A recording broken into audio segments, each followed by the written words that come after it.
அது போடு கீழே போடு. அடாச்சா ஏ சாமி. சின்ன பம்பு சின்ன மோட்டரு அதெல்லாம் அந்த பேச்சு இல்லை இப்பெல்லாம் கிடையாது. நம்ம எடுத்ததை சொல்ல முடியும். பிடிச்சிருக்குது இடையில வந்து.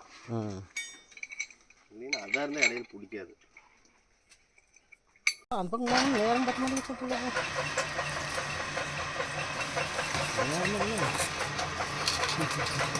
சரியான ஜாம்பம் ஜாம்பு கணப்பா. அப்படியே விடுங்க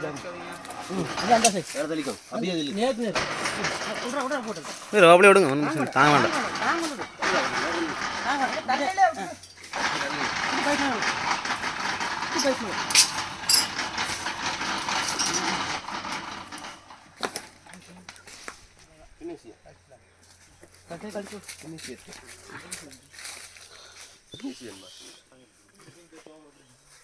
ஓஹோ